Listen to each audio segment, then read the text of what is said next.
Hi everyone, it's Nick from Thomasit Gaming, and today we're going to talk about Vampyr, a vampire RPG.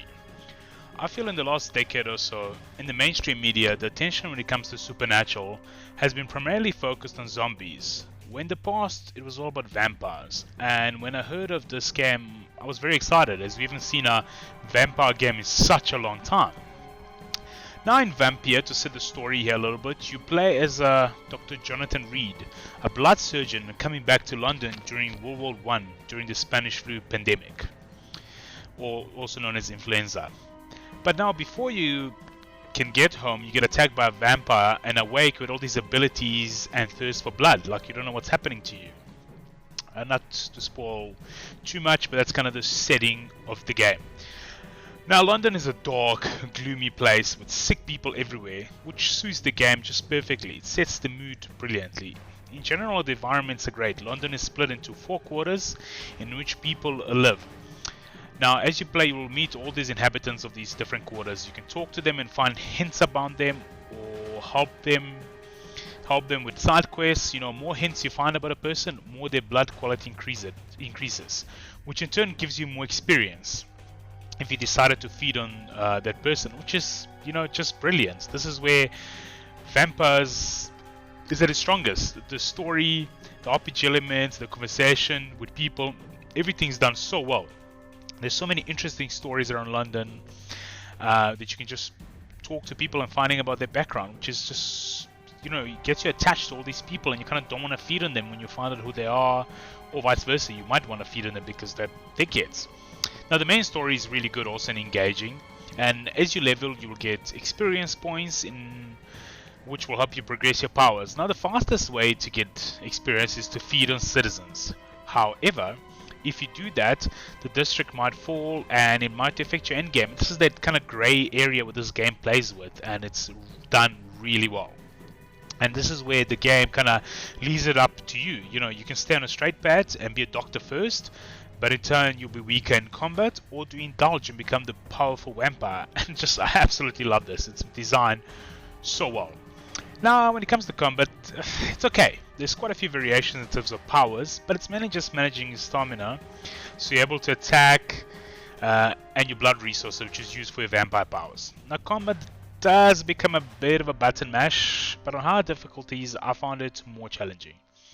One thing I got to point out here is the locking system is absolutely horrible. I played this on PC and it bugs out so much, and it locks on targets that are far away from the other side of the wall that you can't even get to or see, which was very irritating.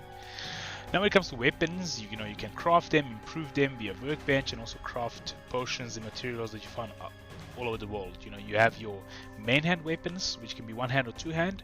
You have offhand weapons, which could be shotguns, sawed-off shotguns, or pistols. So there's a bit of range attack, but to be fair, most of the time you fight in melee and try to use your vampire powers, obviously if you've developed them. Now, graphically, the game does definitely suffer. It just looks like an old game from a previous generation. This game came out in 2018 and it looks like it came out in 2013, 2014. I played it on PC with ultra settings on and it still looked not that great. It has its moments. There's certain textures and stuff that look great, and the mist and the rain look great, but the characters and stuff, not that great. When it comes to characters, they're all fully voiced and they really sound like 1900 Londoners. Music is fantastic throughout the game. Whoever's ever done the score in this game has done such a brilliant job in making the game a dark, gloomy, miserable place, and London does feel like that the whole time. This is not a happy time in the world, and really shows by the environment and everything, and that music just ties it all in together, just sets that vibe. Overall Vampyr has its issues with not greatest graphics. Mind you, this is not a AAA game, and very average gameplay. However, even after all of that, it is such a brilliant game. There's so much fun here to be had. You cannot ignore the great storytelling here, the RPG elements of stalking your prey, learning about them, and then sucking on their blood to get more powerful, get more experience.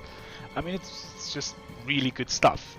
and you can even finish the whole game without killing any citizens, which is just, as I said, that whole system has done brilliantly. It's one of the best I've seen in a long time. But if you like RPGs and vampires, I would highly recommend this game. It was so much fun. It took me about 30 hours to beat, so there's a lot of content here. You know, I can easily say this is the best vampire game I have played ever. But yeah, I would highly recommend it, guys. Give it a go. It's on sales now also in 2020, so you can get a really good deal on it. And it's just a brilliant game. If you kind of skip this like I have, because I did, do get it. I really highly recommend it. If you love RPGs and vampires, and you know, it's a really good package. Thanks guys, thanks for watching. I hope you enjoyed the video. Please comment in the section if you play the game, tell me what you think and stuff. Please like the video, it does help us a lot, and please subscribe to our channel. We post our new videos weekly. Thank you and see you in the next one.